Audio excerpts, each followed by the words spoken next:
Terceiro vídeo da parceria Paulistão e Vogalizando. Hoje a gente vai falar sobre o Paulistão de 1943 e quando o São Paulo fez a moeda do caro coroa cair de pé. Fica atento que semana que vem tem mais vídeo. Confere aí. O Campeonato Paulista de Futebol, ou Paulistão, é disputado ininterruptamente desde 1902. Mais de 100 clubes já disputaram o campeonato e o seu primeiro campeão foi o São Paulo Atlético Clube. A gente não pode confundir esse clube com o São Paulo Futebol Clube, o tradicional tricolor do Morumbi. São Paulo teve a sua ata de fundação assinada no dia do aniversário da cidade de São Paulo. Foi no dia 25 de janeiro de 1930 e o clube é o resultado da união entre o Paulistano e a Associação Atlética das Palmeiras, duas potências da época que, se somados os títulos, já tinham conquistado o Paulistão 14 vezes. O São Paulo já nasceu uma potência, com seu esquadrão de aço foi campeão do Paulistão já em 1931. Só que em 1935, depois da fusão com o Clube de Regatas Tietê e uma batalha na justiça entre sócios e dirigentes, o Departamento de Futebol do São Paulo foi extinto, o que podia ter sido o fim do clube se não fossem sócios contrários a essa fusão que refundaram o São Paulo em dezembro de 1935. O clube renascia sem o seu patrimônio físico. Ele foi incorporado ao Tietê e com a reorganização do São Paulo, ele logo viria a ser chamado de Clube da Fé e também o mais querido. Mas o seu retorno triunfal ainda ia levar um tempo para acontecer. Isso porque, a partir de 1937, o que se viu no Paulistão foi uma disputa pela hegemonia entre Corinthians e Palmeiras, deixando o São Paulo na posição de coadjuvante. Em 1936, o campeão do Paulistão, organizado pela Liga Paulista de Futebol, foi o Palmeiras, na época ainda chamado de Palestra Itália. Em 37, 38 e 39, foi o Corinthians. Em 40, Palmeiras de novo. Em 41, o Corinthians de novo. E em 42, o Palmeiras. Os dois clubes são os maiores campeões do Paulistão até hoje. Então já circulava uma história que a galera dizia que nem precisava de outros clubes disputar o campeonato, porque o título ia ficar para um desses dois. É aí que em 1943 vai acontecer a reunião do Conselho Arbitral, hoje chamado Conselho Técnico. Reunião essa que acontece até hoje, para definir os detalhes do campeonato entre os clubes e a Federação Paulista de Futebol. E surgiu uma história dessa reunião que depois que os caras acertaram o regulamento, alguém disse que aquela reunião em 43 era desnecessária, como os campeões iam ser o Corinthians ou o Palmeiras, era só decidir no cara ou coroa. Joga a moeda para cima, e se cair cara, o campeão é o Corinthians, e se cair coroa, o campeão é o Palmeiras. Aí alguém perguntou, e o São Paulo? E a resposta foi que o São Paulo só seria campeão se a moeda caísse de pé. Claro, existem várias versões para essa história, envolvendo vários personagens. Já foi dito que um dirigente do Corinthians quem deu a ideia de jogar a moeda. Outros dizem que foi um jornalista. Tem quem diga que quem perguntou do São Paulo foi o presidente do clube, Décio Pedroso, que alguém falou que se a moeda parasse no ar, o campeão ia ser a Portuguesa. E a galera lá caiu na gargalhada, menosprezando o São Paulo. Mas fato é que o clube abraçou essa ideia. Qual time melhor para fazer a moeda cair de pé que o Clube da Fé? O Paulistão de 1943 ia ser de pontos corridos, começava em março e ia até outubro. Na época, ainda não existia o Campeonato Brasileiro e os clássicos envolvendo São Paulo, Corinthians, Palmeiras e Santos foram marcados para as últimas rodadas. E o São Paulo tentava reconquistar o seu espaço entre os grandes do futebol paulista e apostou em contratações de peso, entre elas o meio-campista Antônio Sastre, que era um dos principais jogadores da seleção argentina na época, e o atacante Leônidas da Silva, o Diamante Negro, já consagrado na seleção brasileira, depois de marcar 2 vezes na vitória sobre a Suécia, que deu para o Brasil a 3ª colocação na Copa de 1938. O São Paulo começou o Paulistão de 1943 com vitória, mas logo deu umas escorregadas, começaram a chamar aquela campanha de desastre, criticando a grana que foi gasta para contratar o jogador argentino.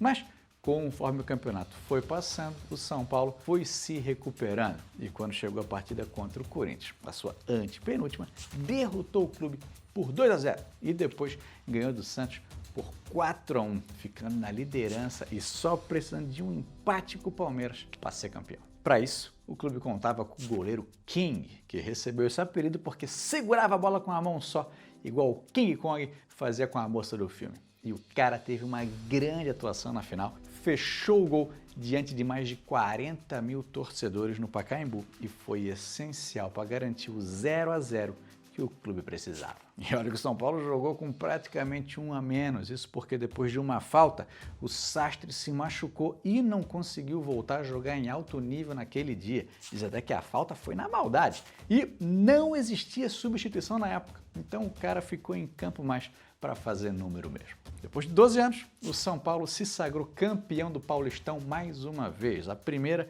desde a reorganização do clube. O Leônidas foi o artilheiro do São Paulo, fez 15 gols, mas além dele, o Sastre fez 13, o Luizinho fez 12, o time estava entrosado. Tanto que a vitória não foi uma surpresa para todo mundo, tinha quem visse o São Paulo como favorito para levar o Paulistão. No dia 1º de outubro, o jornal O Sport publicou a manchete "Essa moeda é capaz de cair de pé". E como se viu, caiu. Também tinha quem acreditasse que o São Paulo ia entregar o jogo, porque se o Palmeiras ganhasse, São Paulo, Palmeiras e Corinthians iam todos empatar na pontuação em primeiro lugar. E aí ia ser realizado o supercampeonato entre as grandes potências do estado, o que podia ser lucrativo para o São Paulo, visto que isso ia encher os estádios, mas os caras não entregaram e voltaram para a elite paulista, sendo campeões de novo em 1945, 46, 48 e 49.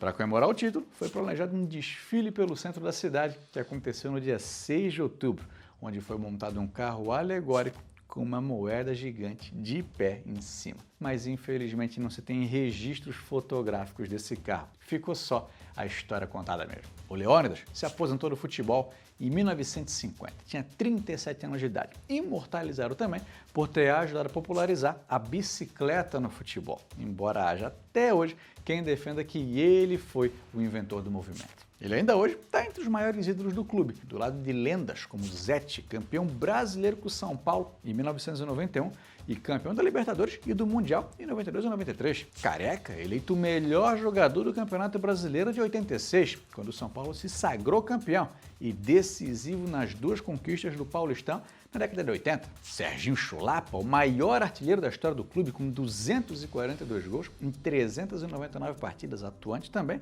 na conquista do Brasileirão de 1977. O treinador Tele Santana, que treinava o clube quando ele conseguiu seus maiores títulos até então. O Raí, grande nome da era Tele Santana, goleador, campeão brasileiro da Libertadores e do Mundial. E Rogério Ceni, talvez o maior ídolo do clube, que chegou no São Paulo em 1990 e só saiu em 2015. Mas não, sem antes conquistar 3 campeonatos brasileiros, uma Sul-Americana, a Libertadores e o Mundial, onde o cara teve uma atuação fenomenal, fazendo uma das maiores defesas da história do futebol. Além disso, o cara marcou 131 gols ao longo da carreira, é o goleiro com o maior número de gols marcados, sendo também o goleiro que mais defendeu o pênalti na história. Em 1993, quando a conquista do título de 43 completou 50 anos, o São Paulo lançou a Ordem da Moeda, condecorando os atletas e dirigentes campeões, mas também sócios do clube ativos desde aquela data.